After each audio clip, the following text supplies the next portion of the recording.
Hello everyone, আসসালামু আলাইকুম। বাংলাদেশের বিনোদন প্রেমীদের জন্য সুখবর।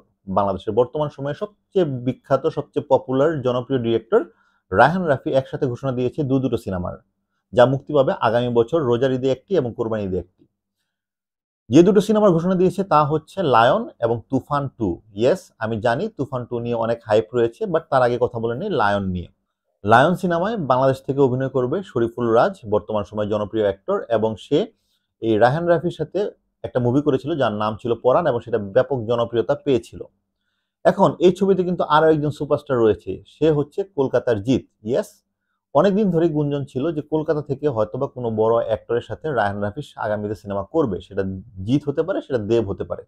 ফাইনালি সেই ঘোষণা চলে এসেছে এবং জিতের সাথে রায়হান রাফি ফাইনালি লায়ন সিনেমাটা করতে যাচ্ছে। এখন এই দুইজন নায়ক কেউ কি আসলে হতে যাচ্ছে ভিলেন? না, এই দুইজনই এই সিনেমার মূল নায়কের ভূমিকায় অভিনয় করবে। এন্টি হিরো হয়তো বা আরো কোনো কাস্টিং থাকবে, সেটা পরবর্তীতে জানিয়ে দেওয়া হবে। এখন লায়ন শুনলে মনে হয় যে এটা একটা জঙ্গলের সিনেমা, বাট তেমন কিছু না। রায়হান রাফি ক্ল্যারিফাই করেছে যে লায়ন সিনেমার প্লটটা হবে সমুদ্র কেন্দ্রিক। এখন আরেকটা সিনেমা যেটা কুরবানি ঈদে মুক্তি পাবে আগামী বছর, সেটা হচ্ছে তুফান 2, মোস্ট হাইপড সিনেমা বাংলাদেশের ইন্ডাস্ট্রিতে। রায়হান রাফি এবং শাকিব খান মিলে তুফান সিনেমাটার মাধ্যমে বাংলা সিনেমাকে একটা ডিফারেন্ট লেভেলে নিয়ে গিয়েছে, এবং সকলেই তুফান সিনেমা দেখার পরে আশায় ছিল যে তুফান 2 এর অ্যানাউন্সমেন্ট কবে আসবে, এবং সেই অ্যানাউন্সমেন্ট ফাইনালি চলে এসেছে রায়হান রাফির ফেসবুক প্রোফাইলে।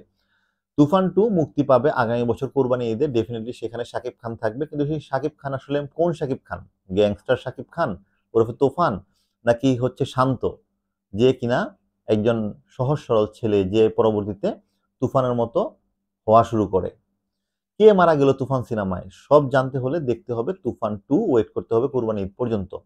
এখন এই দুইটা সিনেমার ঘোষণা একসাথে আসার পরে মুভি লাভারদের মাঝখানে নতুন এক ধরনের কোয়েশ্চেন তৈরি হয়েছে। সেটা হচ্ছে, এই তুফান এবং লায়নের ভিতরে কি কোনো সম্পর্ক থাকবে? সেটার ইঙ্গিত কিন্তু ইনিয়ে বিনিয়ে রায়হান রাফি দিচ্ছে যে থাকলেও থাকতে পারে। লায়ন সিনেমার প্লটটা যদি গ্যাংস্টার কেন্দ্রিক বা ওই সমসাময়িক হয়, আফটার 90s এর সময়ে হয়, ওই সময়ের প্লটে হয়, তাহলে হতেও পারে যে লায়নের পরবর্তীতে তুফান 2 এ এই লায়নের কোনো ক্যারেক্টারের একটা ক্যামিও থাকতে পারে, এবং সেটা কিন্তু কেউ অস্বীকার করছে না। ইভেন রায়হান রাফিও কিন্তু স্বীকার না করলেও অস্বীকারও করছে না। সো প্রথমত হচ্ছে লায়ন সিনেমাটা নিয়ে একটা আশা তৈরি হবে নতুনভাবে, বিকজ রায়হান রাফির সাথে শরীফুল রাজের যে জুটি, সেটা আগেও পরীক্ষিত জুটি, এবং দেখা যাক এখন নতুনভাবে কি উপহার দেয়। আর এর মধ্য দিয়ে যদি নতুন করে ক্যারেক্টার পাওয়া যায় যেটা কিনা তুফান 2 এ গিয়ে খুব বড় রকমের ইম্প্যাক্ট ফেলবে, তাহলে তো আসলে সোনায় সোহাগা। বাংলাদেশের মুভি ইন্ডাস্ট্রিতে এই ধরনের আহ, যে ম্যাচ, এই ধরনের যে একটা মুভির ক্যারেক্টার আরেকটা মুভিতে ঢুকে যাওয়া, সেটা এখনো আমরা দেখতে পারিনি, দেখতে পাইনি। নাটকে যদিও ভিকি জাহেদ চেষ্টা করেছে, তো সিনেমাতে রায়হান রাফি এটা করার সম্ভাবনা যথেষ্ট রয়েছে।